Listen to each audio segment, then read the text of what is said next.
Well, it's time for an introduction to Mike. Many people have wondered, why would I want to pick on poor Mike? Well, I'm not actually picking on Mike as much as just telling his story.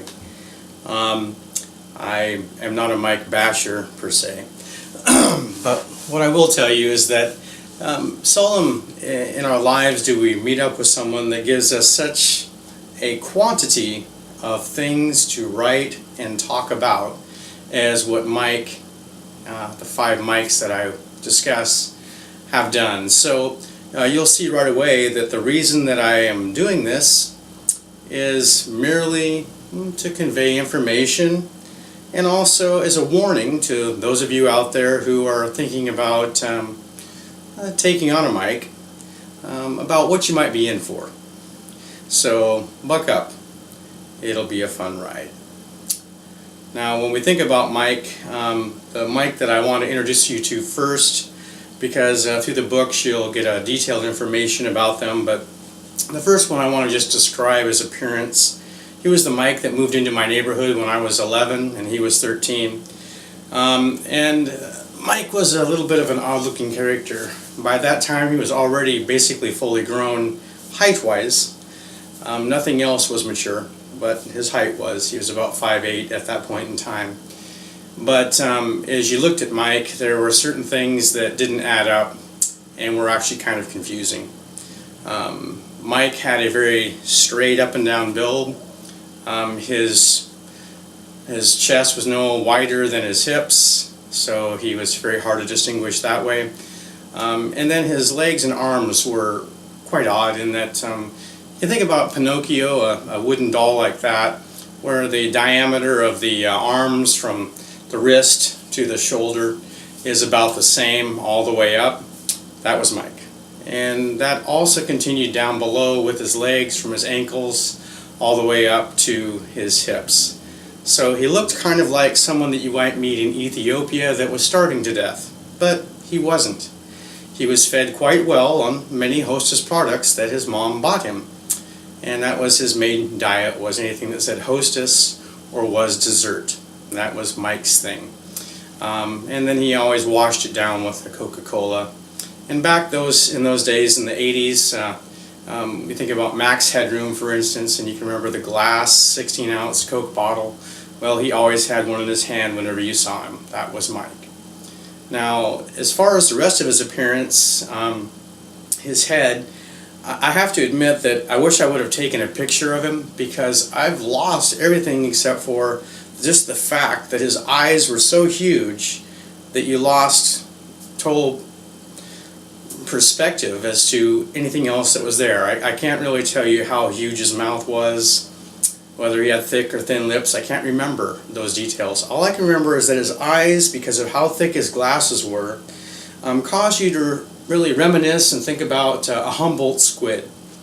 So if you can imagine taking the eyes of a Humboldt squid, which 3-4 inches in diameter on a larger one, and plastering those up onto a kid through his glasses, well, that would be the dominant feature that you would see, and you would immediately be drawn to them, and that's what you would fixate upon, and so there would be nothing else.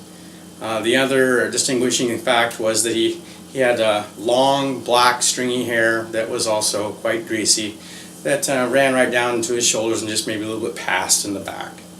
And that was our Mike. He was kind of a scary sight in shorts. Wasn't one of those things you wanted to see at the beach. That was Mike. And that was the first Mike that we'll talk about in the books. There's my cousin Mike, but him, I really can't say too much bad about. There's just 2 funny experiences from life with him. Him I still like and love, so I don't really pick on him nearly as much as I do the other Mikes. But he still had his odd idiosyncrasies, and he still does.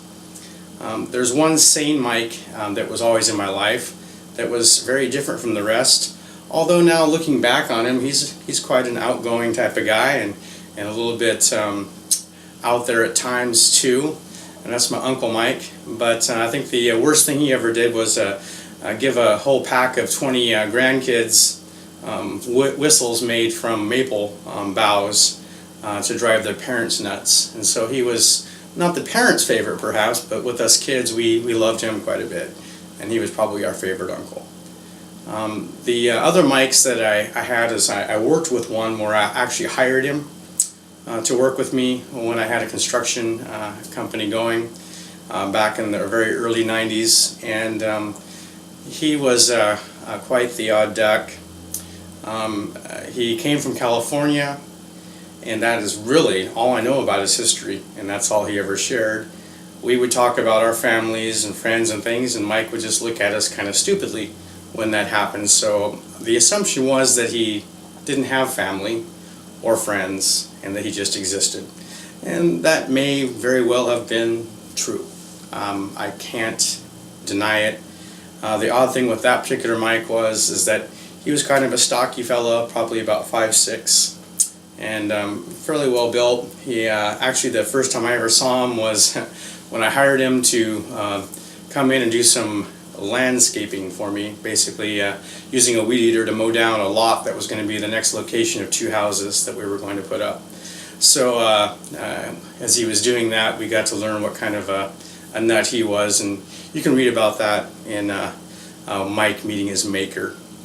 So those are a couple of the Mikes there that we'll talk about. And then there's Dirty Mike.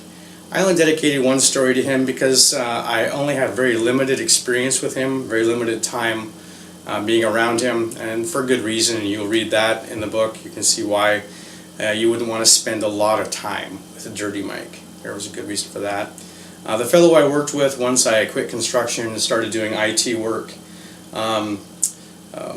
Mike there, he was actually a pretty decent guy, but he was a very big guy, a very big Mike. He was probably 6'2" to 6'4", somewhere in that range, so he was a couple inches taller than I am, at least, and he outweighed me by almost double.